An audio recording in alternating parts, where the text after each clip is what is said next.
Hello, how are you? You hear me? Are you there? Are you there? Can you hear me now? Is everything okay? Can you see me? Hello? Hello, Victor. Hello, Macarena, Ramon, Candela. Okay, so let's get started now. You have to have before you your notes, and we're going to do this class. This is the last class on this unit, and you know that you have to face a mock exam about this unit today. So pay attention, because this is the last explanation about the last things about this theme. I want to talk about the use of electricity, and you are used to it. You know that the power of electricity is totally important, all important for us. And you have there a text, very easy text. Before the invention of electricity, people had to make energy wherever and whenever they needed it. Thus, they had to make wood or coal fires to heat their homes or cook food. So the invention of electricity changed all that. It meant energy could be made in one place and then supplied over long distances to wherever it was needed. People no longer had to worry about making energy for heating or cooking.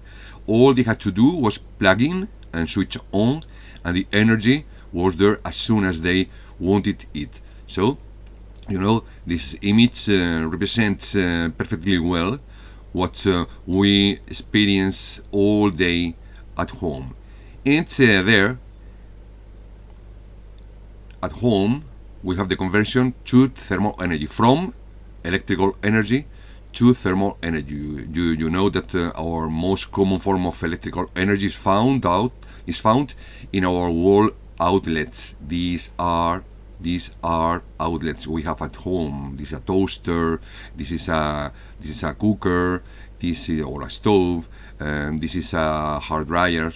Okay, so these are outlets. So this represents thermal energy. This represents another kind of different energy, but all of them are conversions, transformations from electricity. So electricity is totally important, and electricity can be also used to produce chemical reactions. And we're going to see many things about chemical reactions that are produced by the power of electricity. So you know that batteries are one of more cells whose chemical reactions create a flow of electrons in a circuit. All batteries have a positive electrode, a negative electrode, and a substance, the electrolyte, that chemically reacts with them. Okay, so you know this is a simple electric circuit with a dry cell. This is the cell, this is the battery, and this battery produces electricity, and this electricity produces another kind of energy. In this case, this is light energy and heat energy, and this arrow represents the flow of electrons in the circuit. Okay, so this is the positive electrode. We're going to see more things about that. This is the electrolyte. The electrolyte is the substance that is dissolved here. Okay, here, can you follow me? Here, this is the inner part of the battery, and this is a liquid with a solvent and a solute, and this solute is called electrolyte. And this is the negative electrode. This is the negative electrode, and this is the negative electrode. This is the negative terminal. So all electrons are here, and when the switch is closed, all these electrons flow all along this wire. Okay, and in between we have here a resistor. In this case, a light bulb.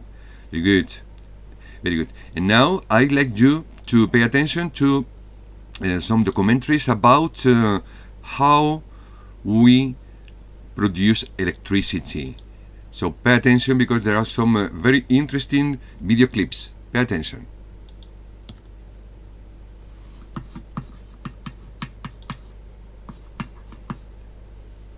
Here's a question for you. How many people does it take to turn on a light bulb? The answer seems simple. Just walk into a dark room, flip a switch, and instantly you can see, right? Well, the truth is there's a lot more to generating and delivering electrical power than you've probably imagined. Hi, I'm Lee Patrick Sullivan with Energy Now, and this Energy 101 video explains the system used to generate electricity. And it also explains what it really takes to turn on a light bulb.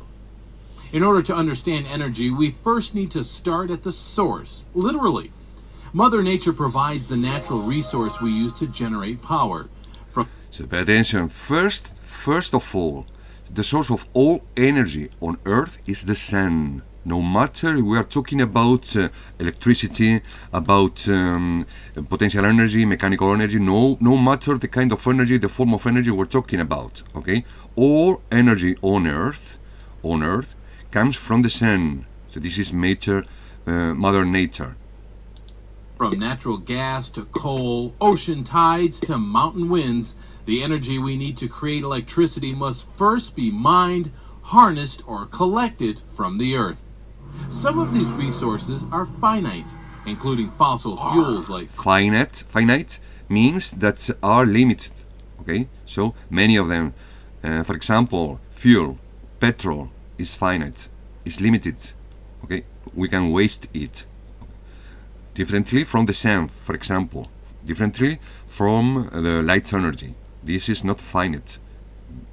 Coal and oil, but others are unlimited, like solar or wind power. Wind power, solar power are unlimited. But a lump of coal or a strong breeze alone won't create the power that turns on your light. For every energy source, a chemical or mechanical process is required to turn it into usable electricity. Okay, so you can produce electricity, but you need another form of energy. Every day, researchers work to find innovative ways to use our limited resources, process raw materials, harness renewables more efficiently, and find entirely new energy sources.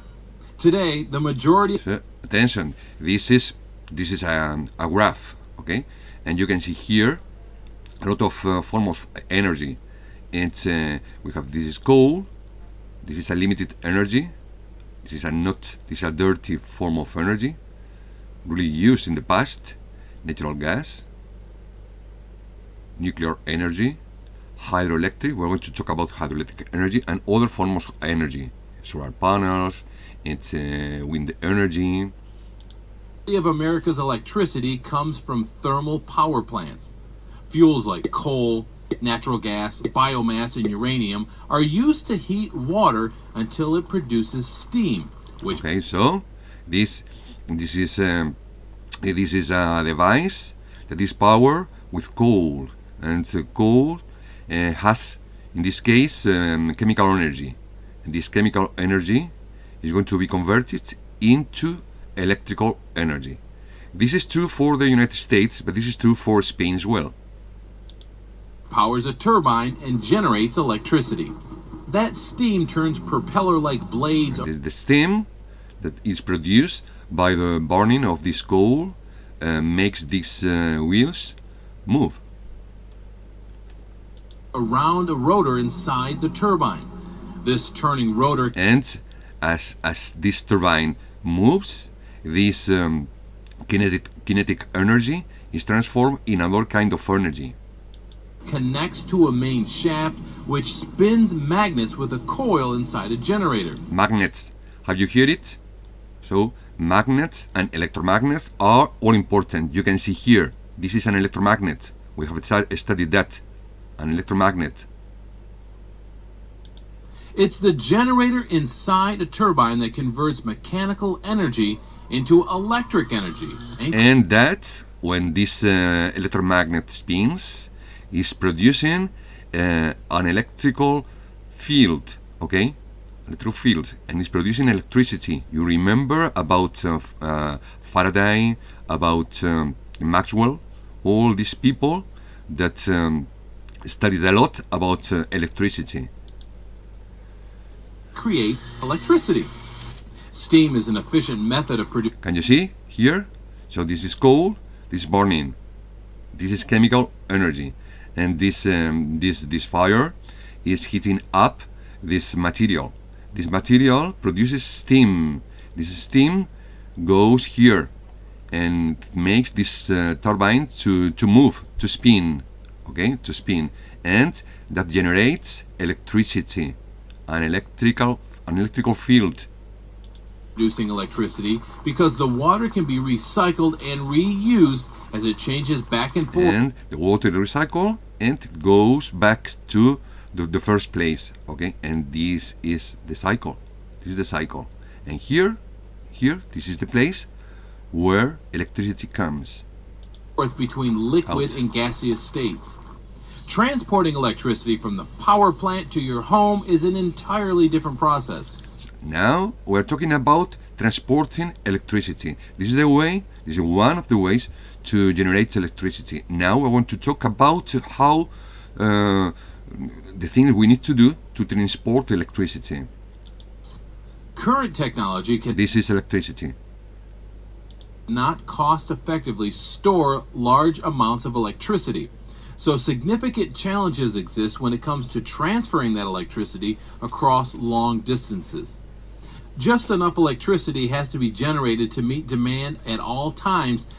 Attention, this is a thermal power station, and this thermal power station is where the conversion from the coal to electricity takes place, and then we need all these systems until this electricity reaches our homes And be transmitted through power lines to reach your light switch. Too much or too little power can crash the transmission system and cause a blackout. That's why a complex... So we need to transform electricity because there is a lot of energy there. So we need to lower the power of electricity, and we need some other devices, some other stations, substations. Power generators to consumers. Enter These are pylons, okay? These are the cables. But this electricity can't be used by us. We need another transformation, substations. the electricity grid, also known as simply the grid. The North American electricity grid is actually made of 4 large grid systems: the Western grid, the Eastern grid, the Texas grid, and a grid covering the Canadian province of Quebec. These independent regional networks of power plants and transmission lines carry electric energy at high voltage within their area to local utilities. There are very limited links between the 4 grids, which means electricity generated from a wind turbine in West Texas cannot reach an apartment building in New York City. For electricity to move through one of the 4 grids, its voltage must first be increased by a device called a transformer. Then the electricity can travel. So we need to transform the electricity because we need a higher voltage to reach all regions. In this case in the United States, but the same could be said about Spain. Long distances across high voltage transmission lines. These high voltage lines are generally strung between giant metal towers. They stretch for miles from power plants to local substations in each neighborhood. This is a substation, okay? You are used to see that, okay? In Madrid, you can find a lot of them. In Madrid, in every place, okay? This is a substation to lower the power of electricity, the voltage of electricity. I've seen substations along the side of the road and wonder what they do. Well, their job is stepping down electric voltages from levels as high as 765,000 volts closer to the 110 volts you use in your home. Okay, so at home we're using electricity with this voltage. It's a very low voltage, okay? And we need to transform the electricity that comes from these pylons and the power station to this figure. So that's the reason why we need powerful substations to lower the power of the voltage of this electricity. The electricity from the power line on your street passes through another transformer, which steps down the voltage once more, and then it travels along the line into your house. From there, the electricity enters your breaker box, and it is then distributed to light sockets and outlets. All you have to do is flip a switch. So, as you can see, from the raw materials to the power lines on your street, there's so much more to the electricity ecosystem than meets the eye. Okay, very good, very good. Thank you. Now let's go to our notes. You got some exercises to do there, and one of them is about this very theme, so the use of electricity. And we have here a text and a figure. So this is a hydroelectric dam. A dam is what in Spanish we call it un pantano. Okay, this is the reservoir, this is the dam, this is the intake, this is the intake of water, and this is the turbine that needs to be moved. Okay, and when it spins, it generates electricity and comes out from this place. Okay, this is the power hose. This is the house you can see very near the dam, very near the dam. So falling or flowing water from a big river has a lot of energy. Yes, because this water is moving, and when anything moves, we're talking about kinetic energy, and this kinetic energy as a form of energy can be transformed into another form of energy, and we want to transform it into electrical energy. So we make the most of this flowing water from the river or the stream or whatever, and we can collect these by forcing the water through a pipe called a penstock. Can you see here? Okay, this is the river, and we make this water to go in this penstock. This shaft goes to the dam. Okay, and then the dam sends this water along this route, and the generator starts working. So as the water flows through the pipe, it turns the blades of a turbine, which spins an electric generation. And to do that, you need to remember the theme about electromagnets. This is generating electricity. Okay, before there was no electricity whatsoever. This is what is generating electricity, because this is a very powerful electromagnet that generates electricity. Okay, so as long as the water is flowing, the generator will be able to provide electricity. And you have here 4 questions, and I need your contribution. Remember, you did it, so and you had to have this exercise with you. So number 1, the first kind of energy that is employed is potential energy. Why potential energy? Why? Remember that potential energy is a kind of mechanical energy, and this potential energy is due to the position. So in this moment we're talking about the position of the water, that start generating electricity, the position.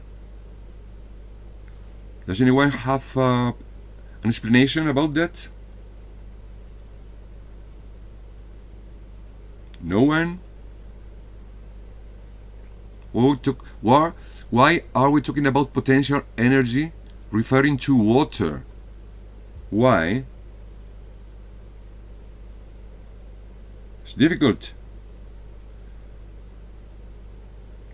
Dry cell is a cell that you can touch.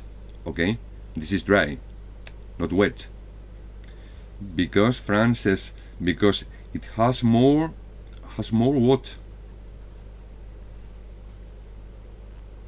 Now pay attention, pay attention.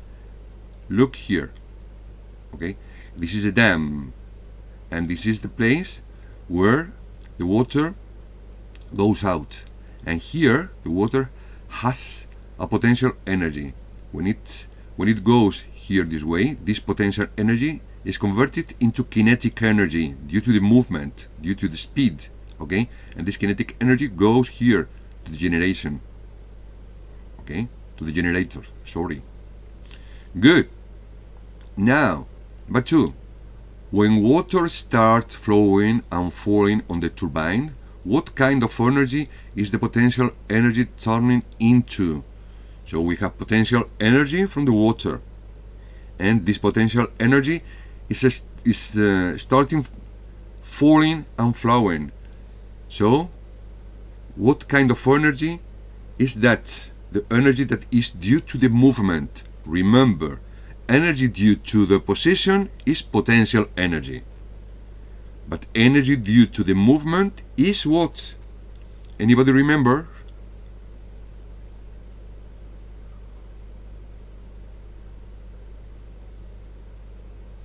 This is important. This is very important.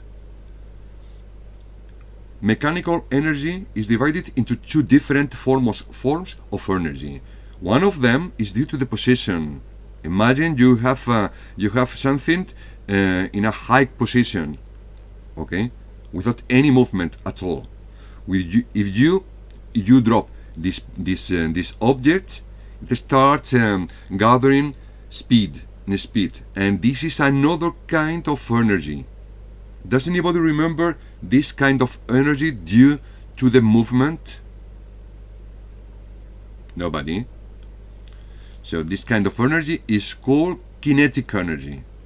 So water first has potential energy, then it gathers kinetic energy, and then when turbines start spinning, what type of energy is originated?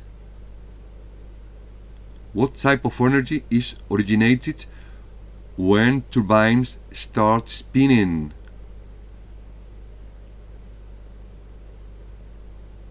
What kind of energy? Close, Victor, close. The energy that is originated is electrical energy. Okay, okay. And now here we have apart from water. What? This is a mistake of mine. Sorry. Okay. So, what other materials can be used to generate electricity apart from water? That's easy. We want to generate electricity. A possibility, a chance is to use water, but there are more substances that can be used. You remember the previous video clip? We didn't have water. We're going to see water in the next video clip, but in the former one we had coal. Oh my god. So we had coal, carbon. This is another material that can be used, because the other was a thermal energy. Very good. And this diagram, we can let this for later. Now I have for you another video clip about hydropower that will explain you these things even more clearly. Hydropower, or hydroelectricity. Attention, hydropower. Attention, spelling. Hydropower or hydroelectricity Refers to the conversion of energy from flowing water into electricity. It is considered a renewable energy source because the water cycle is constantly renewed by the sun. Sorry, this is considered a renewable. So this is unlimited because water doesn't waste. Okay, all in nature. Okay, all in nature. And you have here a turbine, and this is water flowing here, and this turbine is going to be converted into an electromagnet, and this electromagnet is the one that is going to generate electricity. So the former video clip was about a thermal energy, and this turbine was powered by steam. You remember? Now this is high hydroelectric power, and this is powered by the speed of the water. The first uses of hydro energy was for mechanical milling, such as grinding grains. But today, modern hydro plants produce electricity using turbines and generators. The mechanical energy created by moving water. Okay, so mechanical energy, moving water. Remember, mechanical energy is divided into potential energy and kinetic energy. You can see this line. This line goes from up, down. So here, in this moment, here, the water is still, doesn't move, but it has it has potential energy, and when it starts moving, this potential energy is turned into kinetic energy, and this kinetic energy is the one that powers the turbines. And these turbines, this is a very powerful electromagnet. When start spinning round and round, is generating in this generator electricity. Pay attention. Spins rotors on a turbine. This turbine is connected to an electromagnetic generator which produces electricity when the turbine spins. There are two main types of. Can you see here? Can you see here? This is the water. Okay, this is the position. This is potential energy due to the position. Okay, and the water is still. It doesn't move. And then we make this water to go down, and it starts moving. So the potential energy is transforming into kinetic energy, and this kinetic energy from the water is given to the turbine that starts spinning. This is a very powerful electromagnet, and this electromagnet generates an electrical field, and this generates electricity, and this electricity comes here. So from potential energy to kinetic energy to finally electricity, electrical energy that goes up and goes up to our houses, etc. And this is different. Okay, this is different. This is another way to do it. This is a turbine. This is a turbine. This is producing the electrical field that goes up, and with these powerful pylons, goes with these cables to our houses. Hydroelectricity production, dams and run-of-river. Remember, a dam is un pantano. In Spanish, we call it pantano, dam. And we can use a dam, or we can use a river or a stream. Hydro dams utilize the potential energy from dammed water to produce electricity. A dam is a large barrier constructed to raise the level of water and control its flow. Higher reservoir. Higher because it needs a position here, okay? A high position to drop the water by this pipe. The elevation created by the dam creates gravitational force for turning the turbine when water is released. Can you see it? Okay, so this force of gravity makes this water to go down to the turbine. Some dams also contain an additional reservoir at their base where water is stored to be pumped to the higher reservoir for release when electricity is in demand. Okay. Oh my God, sorry. This is referred to as pumped storage hydro. So this is a lower reservoir, okay, that makes water to go here, because this dam, maybe we have a water, this is a dry water, and we don't have enough water here. So they make sure that we have here water with this lower reservoir that goes here in this part. The second form of hydroelectricity production is run-of-river hydro. Run-of-river still uses turbines and generators, but relies on natural water flow rates of rivers, diverting just a portion of the water through turbines. So this is the river, this is the normal course of the river, okay? goes to another tributary, to another river, whatever. But this is a fraction of the river that is deflected to the turbine. There's another way to do it. Because run-of-river hydro is subject to natural water variability, it is more intermittent than dammed hydro. There are various sizes of hydro plants that produce Can electricity. you see here? This is a dam. This is the water. The water is still, and suddenly this gate is open, and the water starts falling down. And here you have turbines that start spinning and generating electricity. This electricity goes here. This is the station, the powerful station, and these are the pylons and the cables. Okay, from this part to our houses. Large hydro, greater than 30 megawatts. Small hydro, 100 kilowatts to 30 megawatts. And Can you see here the water that is falling down? micro hydro, less than 100 kilowatts. The Hoover Dam in the United States is a whopping 2,074 megawatts, which is enough to serve 1.3 million people. Of all renewable energy sources, hydropower holds the largest share of worldwide. So hydropower is a renewable energy source. Okay, we can waste it because we have water. Always we have water, and there are more renewable energy sources. So we have hydropower, we have solar energy, we have wind energy. Electricity production. Hydropower has several benefits. It is a cost-competitive form of electricity, even though the initial building cost can be high.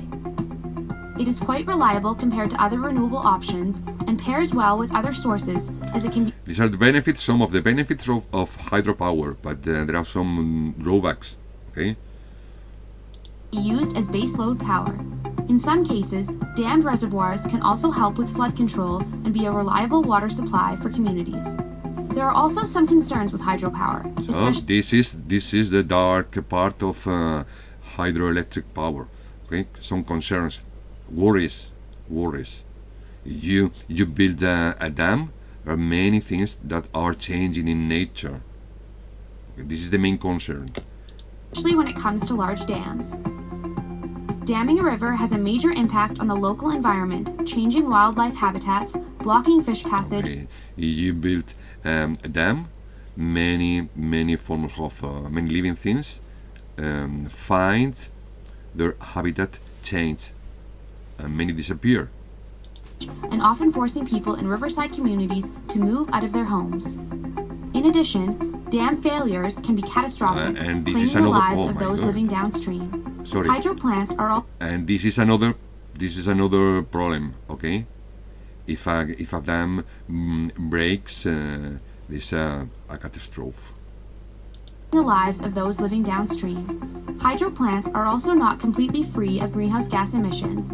And they produce again, carbon dioxide. Not the dam, but when you want to build a dam, there are many vehicles, many trucks that are emitting carbon dioxide. That is dangerous for life on Earth. As with most forms of energy, carbon dioxide emissions happen during construction, particularly due to the large quantities of cement used, and plant matter in the flooded areas makes methane, another greenhouse gas, as it decays underwater. That's hydropower. Okay, very good. I think it's really clear. And now we have here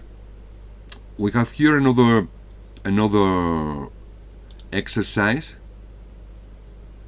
So you have here a scheme about generating electricity, and you have 8 steps. You have number 1 from 1 to 8. It's very easy. Number 1 would be the generating station. Number 1 and number 8 would be our outlets and switches all over the house. Okay. Number 7 is what this is. This is the service panel in the basement or garage. Okay, so this is number 7. And we have powerful transformers here, number 2, and we have high voltage transmission lines. It's could be number 5. Okay. This is the method that measures how much the family use. Number 7. No, number 6. Sorry, number 6. Okay, I think it's clear, and I think we have a little time to watch another interesting video clip. It's but in this case about yes, about how do wind turbines work. So pay attention. Or no, about clean energy. So my mistake.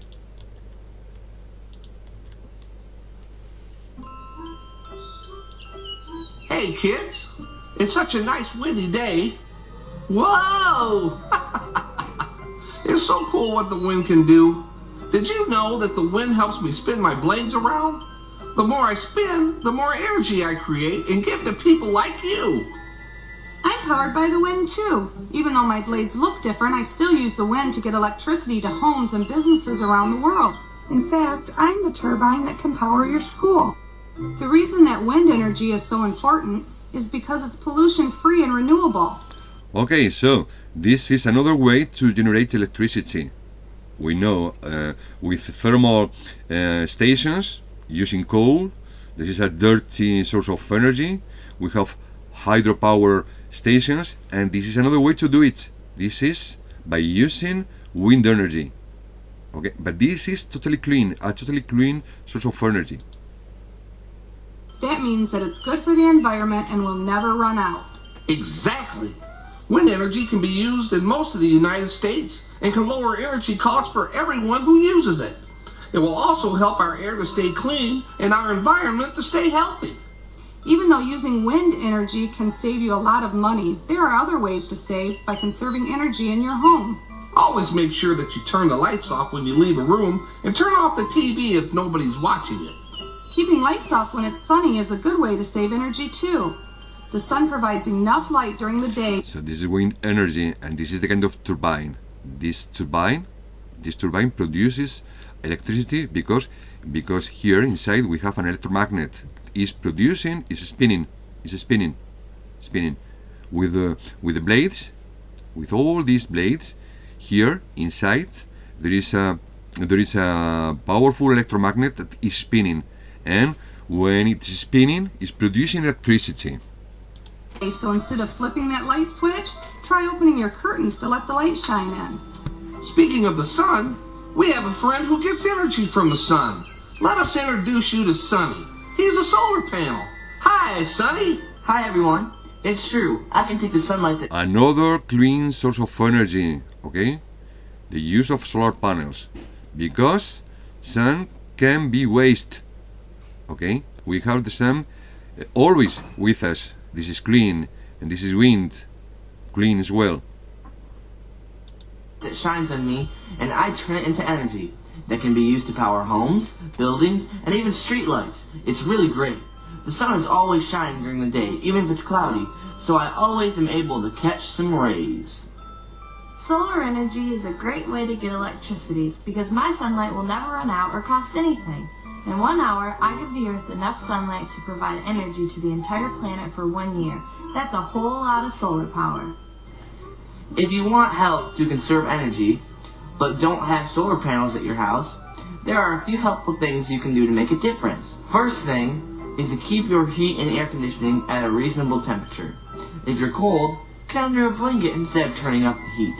If my rays are making you too hot, try opening a window, and my friend the wind will help keep you cool. That's so much better than turning on a fan or the air conditioning. It's really good to keep your closet doors closed too. You don't want to waste all the energy heating and cooling your clothes.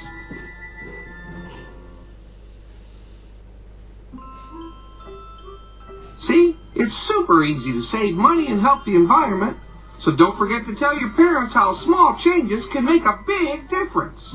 Yeah, every time you turn your bedroom light off or shut down your computer, you're helping our planet stay healthy.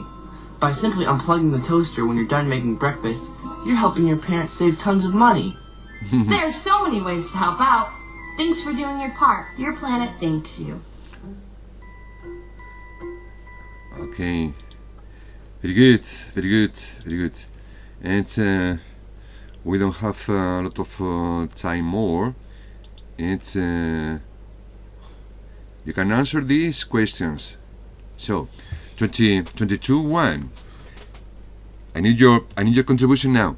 So, list 3 appliances where electric energy turns into thermal energy. So, number 1, I need 3 appliances, 3 devices where electricity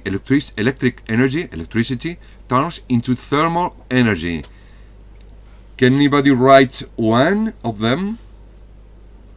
3 appliances where electric energy turns into thermal energy. Anyone? Anyone?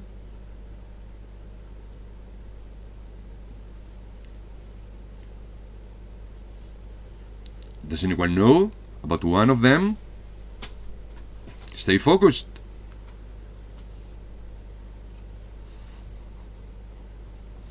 Does anyone know a device where electric energy turns into thermal energy?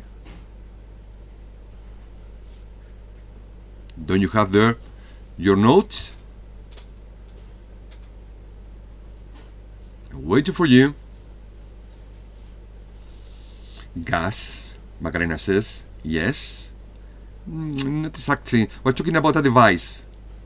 A device. For example, the oven, el horno, a stove, una estufa. So, this is a device where electric energy turns into thermal energy. Number 2, some examples of electricity turning into light or sound energy.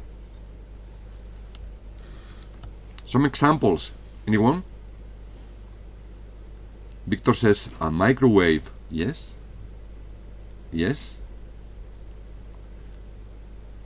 No, Fran. Solar wind is different. Solar wind is different. Solar wind is damaging for us, and thanks to the magnetosphere, we are protected. No, you're wrong. A toaster. Very good. Very good. A toaster is an example for number 1, but we're talking about number 2. Electricity turning into light or sound energy.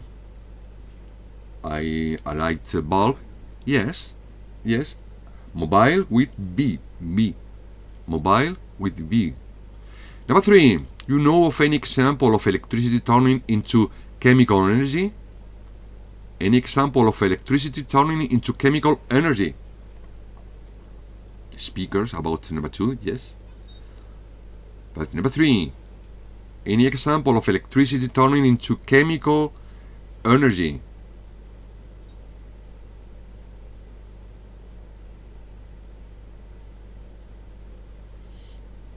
Computer is an example of number 2.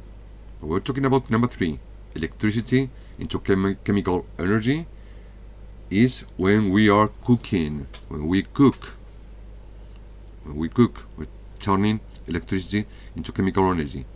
And electrolysis is a way to use electricity to split substances. We didn't have time today, maybe the other day. And electroplating, this is the way to coat a metal with some other metals. Okay, but we don't have time to do it now. So very good. Now we finish this class in this moment, and in 50 minutes we meet with maths. So very good. We're looking for finishing this part. Thank you. See you soon.